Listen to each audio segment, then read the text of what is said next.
Bueno, hola Naya, ¿qué tal? Hola, Cari. Buenos días. Buenos días. Pues el día de hoy vamos a estar platicando en este espacio sobre tu libro Especies tan lejanas, que justo te comentaba hace ratito que hace poco lo terminé de leer y me pareció una experiencia muy interesante, puesto que yo me metí de lleno al libro sin haber leído ni siquiera la parte de atrás, no sabía de qué trataba, ¿no?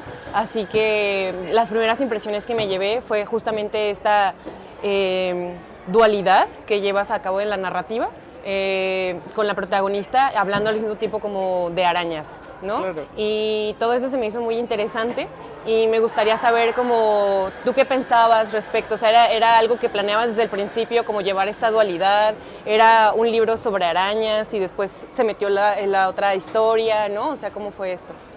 Primero era un libro sobre, sobre la experiencia del duelo, Claro. ¿no? Eso fue como lo primero que tracé de la historia. Era, bueno, quiero que hables sobre el duelo de algo que no te pertenece, que nunca te ha pertenecido. Porque creo que es un duelo distinto, ¿no? Es como el duelo de un vacío, de alguna manera, que se viene a llenar con la muerte, que normalmente suele ser otro vacío.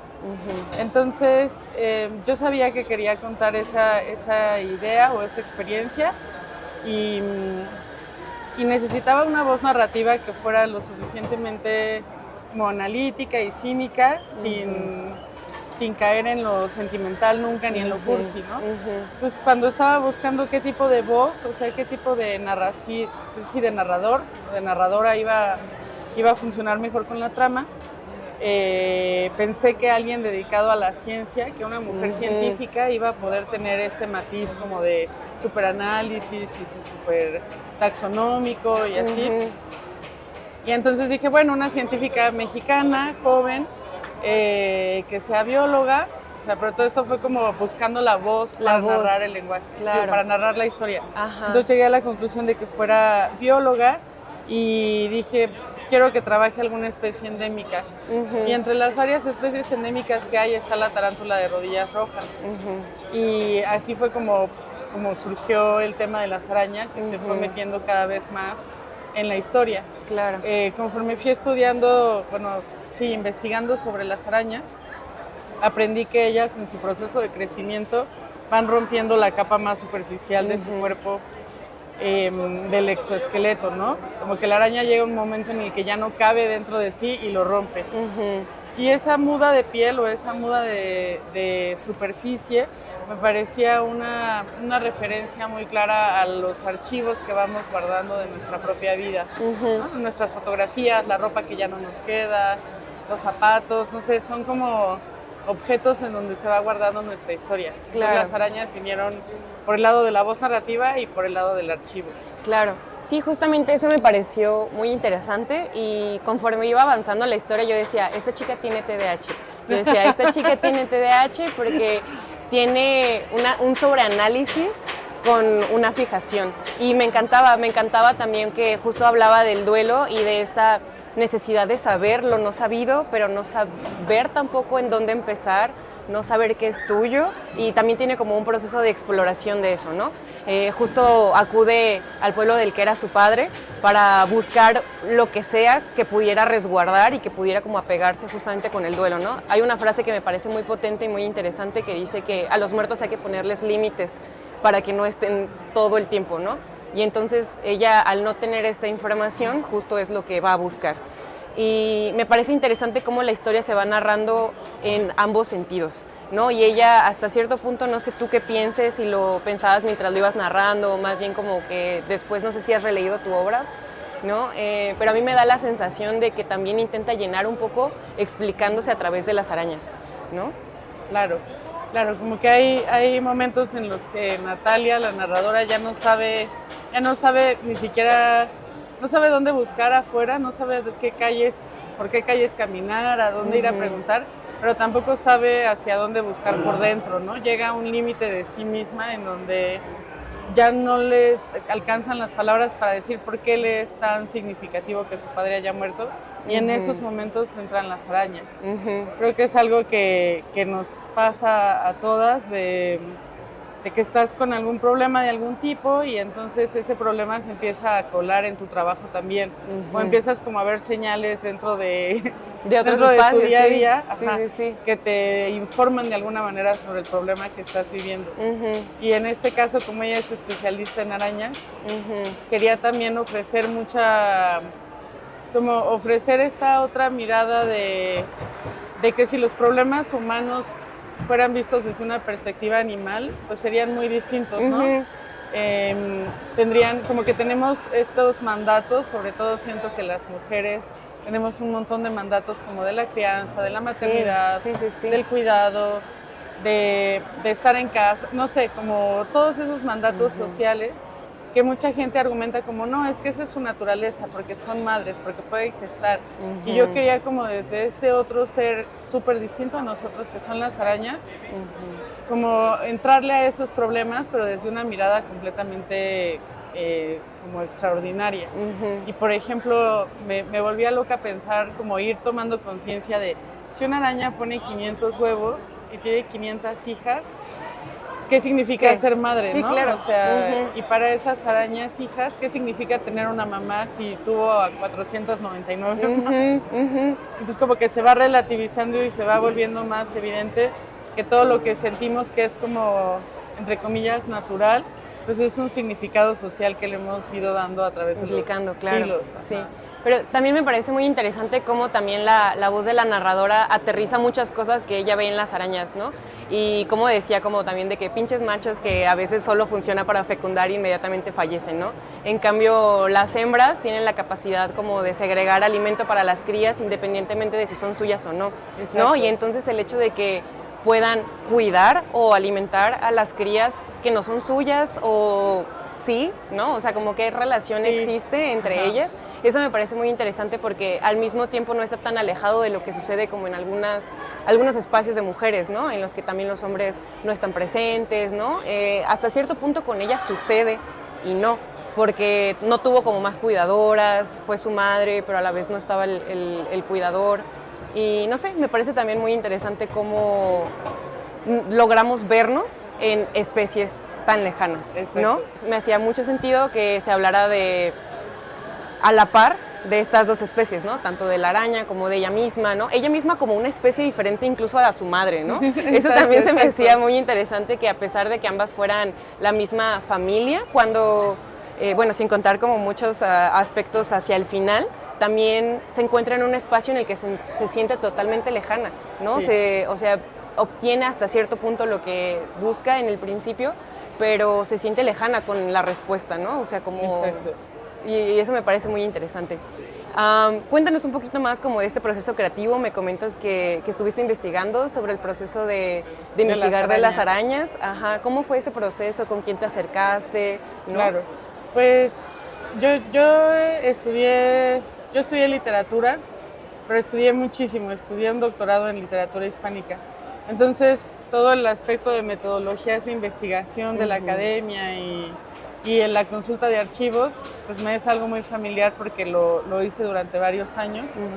Y cuando di con las arañas en la novela, empecé a buscar bibliografía especializada, o sea, como qué libros usan los biólogos que se especializan en arácnidos, y contacté a un par de aracnólogos de universidades estadounidenses, y ahí me fui dando cuenta, y varios canales de YouTube que están dedicados al tema también, me fui dando cuenta de lo poco estudiado que está, por ejemplo, la medicina en arañas, ¿no? Que son seres tan frágiles realmente, o sea, como que en el imaginario humano las arañas son el enemigo y son un monstruo, pero realmente como especie son muy frágiles. Una araña se cae 30 centímetros y se mata, o sea, y también cuando tienen alguna enfermedad, no están diagnosticadas muchas enfermedades de las arañas, no sabemos cómo les da gripa, o cómo les da diarrea, o cómo, o sea, o los hongos que les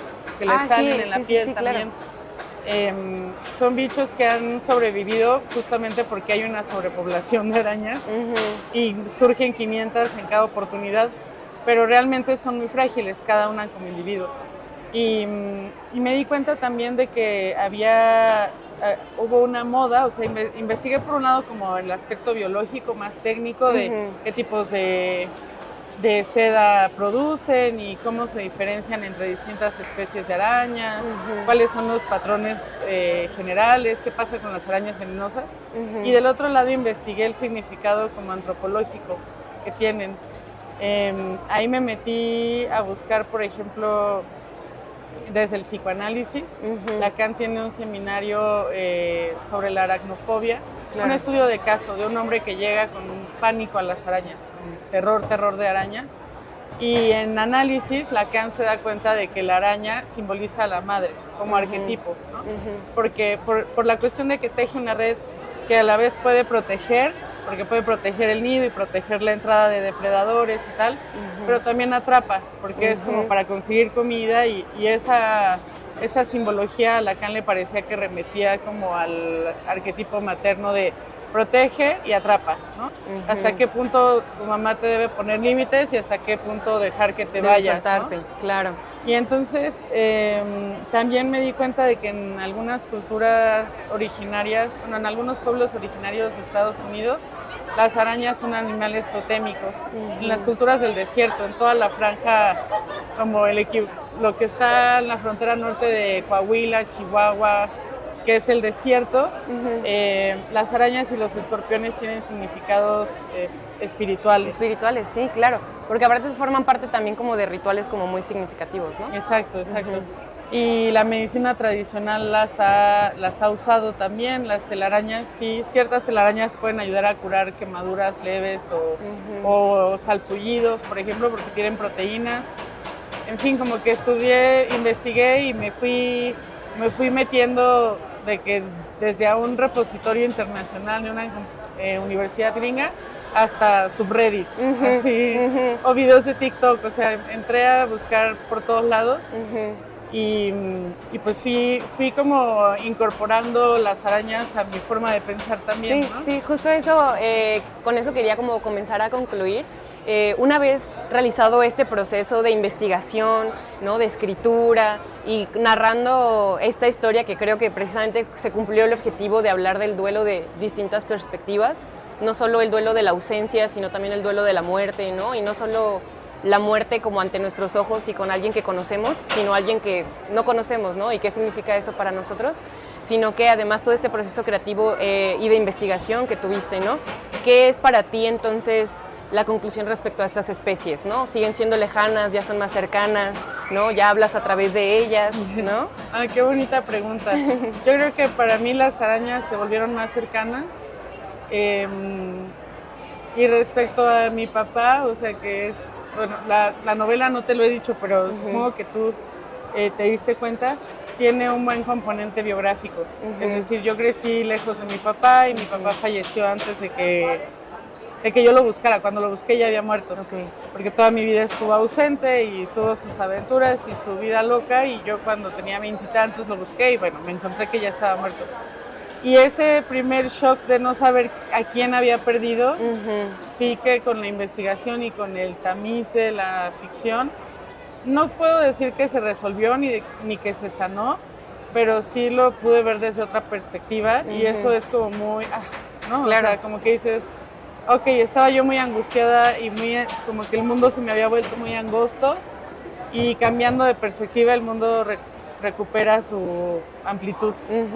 Claro, justamente nombramos, ¿no? Exacto. Que creo que es también lo que hace, no solo en el como en la historia a través de investigar y nombrar cosas, investigar como espacios en los que estaba su padre, sino también nombra las especies de las arañas, Exacto. nombra sus procesos y asimismo también como que nombra lo que ella está viviendo, ¿no? Y eso me parece como muy interesante y creo que es un confort para aquellos y aquellas que justamente no entendemos nuestro duelo, ¿no? Me parece así un aterrizaje bastante interesante que nunca deja de estar aterrizado, ¿no?